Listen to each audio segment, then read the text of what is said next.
Hello Internet, it's me Josh, the Aging Gamer. So, Spider-Man. I've done quite a few reviews on the web slinger already, and well, I have another one for you guys. This time we're going to be taking a look at the game Venom and Spider-Man Separation Anxiety.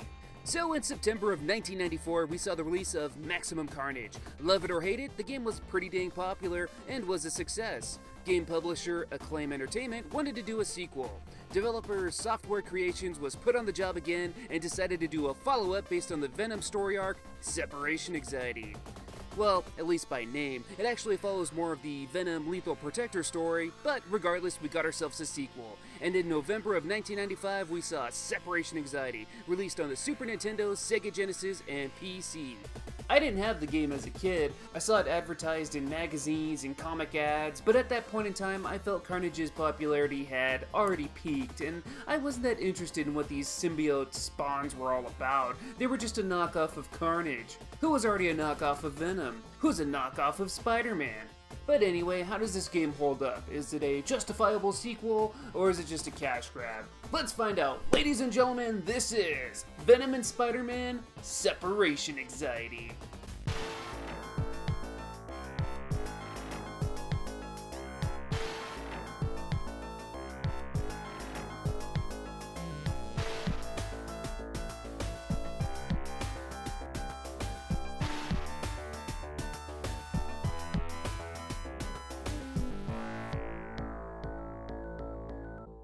So when the game starts, we get a wall of text telling the story. The mysterious science organization, the Life Foundation, captured Venom and removed 5 spawns from the symbiote.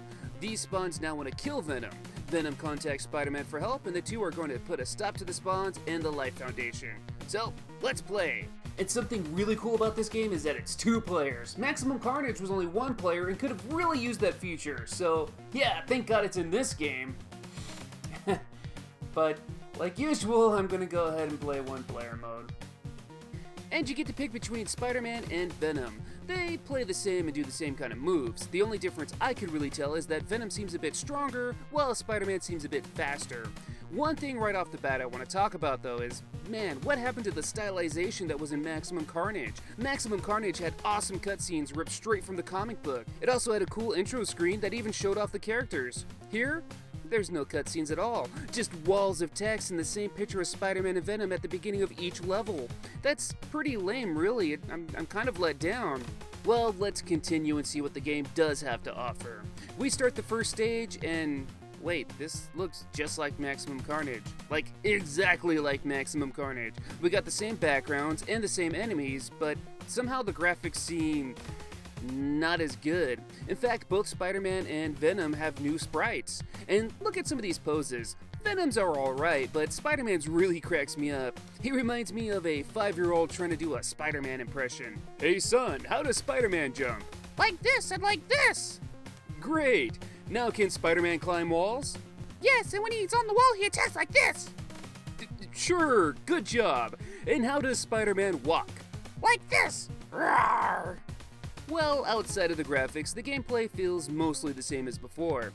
You'll punch and kick and web sling and shield and tie up enemies just like before. Start beating up a lot of enemies and you'll see your health bar flash red. Your next strike will now be a super strike that KOs standard enemies. As we play this all too familiar stage, we'll eventually reach the end where we fight our first boss, the Digger. This boss is actually one of the easiest bosses out there. Pin him against a wall and he'll be defeated pretty easily.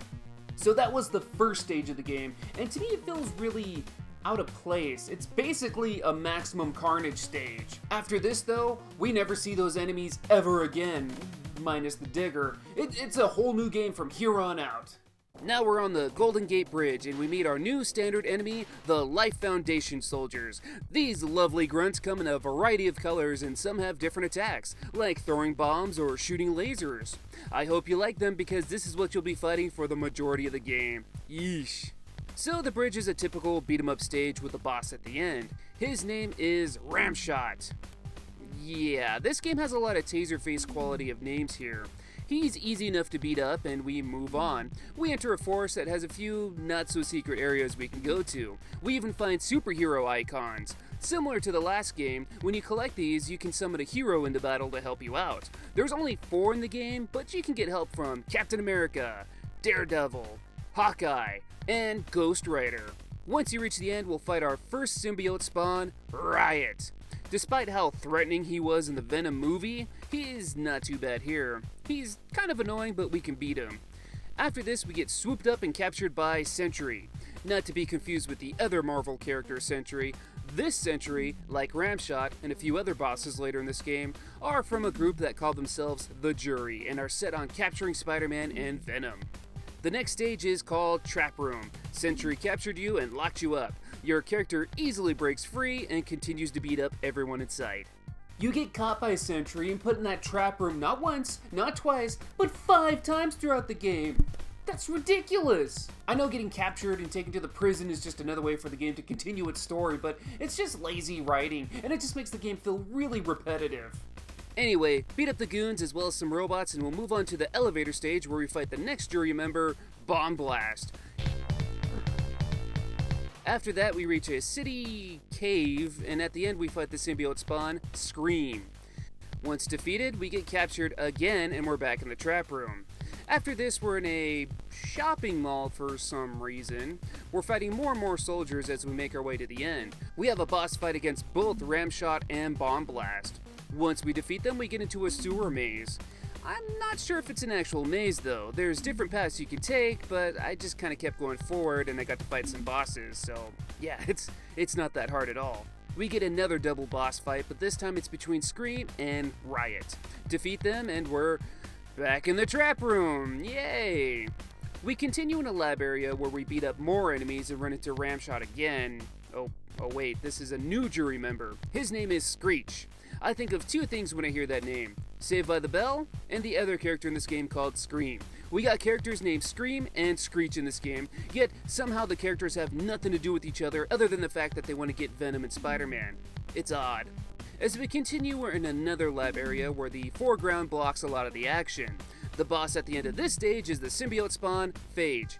You don't really need any kind of strategy to beat this boss other than keep your space and attack when necessary, which is what you should be doing throughout the game anyway. Once we beat him, we get captured again by Sentry, fight some robots, and the next stage we're in a greenhouse area where we'll eventually have a boss fight with the other female symbiote spawn, Agony. Beat her up, and we'll move on, further and further into this never-ending Life Foundation fortress. In this warehouse-looking area, we'll fight with Bomb Blast, and we get to fight Sentry. Good, I'm tired of this guy freaking capturing me. If I freaking kill this guy, he can't do shit to me anymore. Well, guess what? I kick his ass, and he still captures me. Jesus, dude, I'm over this stupid trap room level. Ugh! When we get through this, we enter another lab area, except this time everything is red. We have a fight with the last of the 5 symbiote spawns, Lasher. Let's kick his ass. Yes! So after he's defeated, guess what? We get to fight all 5 spawns and the whole jury crew. One after another after another. Defeat them all and the game still isn't over. We now have to fight the final boss of the game, Carnage. He'll run and slice at you, but pace yourself and he can be defeated. And once he is, the game is complete. And yeah, this is all you get for your efforts. A single screen that says game complete. You don't get a wall of text explaining what happens afterwards or anything, it just ends. That's so lame. So that's Venom and Spider-Man and separation anxiety. So, is it a yay or is it a nay? Well, despite having a few improvements over Maximum Carnage, it's a nay. So like I said, there are some improvements. The game has multiplayer, which is a big plus if you got someone else to play with. It's also got a password system, which is appreciated since if you lose all your lives, it's game over. There's also a few passwords that'll give you extra power attacks, stage select, and infinite lives. And all in all, I have to say, this game is more forgiving than Maximum Carnage. Maximum Carnage was brutal in the difficulty and was a real test of endurance. They hardly had any health items and there was no passwords in that game. Separation Anxiety, on the other hand, is very forgiving. There's a lot more health items and extra lives you can collect. The game still has its share of difficulty, but the game definitely throws you a bone here and there. And while that's all fine and dandy, just about everything else in Separation Anxiety is not so great. Visually, while not necessarily bad, it's not that great either. The graphics seem dumbed down from the last game. The levels themselves are boring looking too. And like I mentioned before, there's no awesome cutscenes returning here, just some text and some pictures of our heroes, and occasionally Sentry. This game feels way too repetitive. From the second stage to the last stage, it plays the same. It's just a boatload of Life Foundation soldiers and maybe a couple of robots every time. I was honestly just getting bored playing this game. It doesn't help that you have to play the trap room a bunch of times, but every level is just the same nonsense with a different background. It's awful. And to top it off, the music is annoying too. It feels like there's only 3 tracks in the whole game.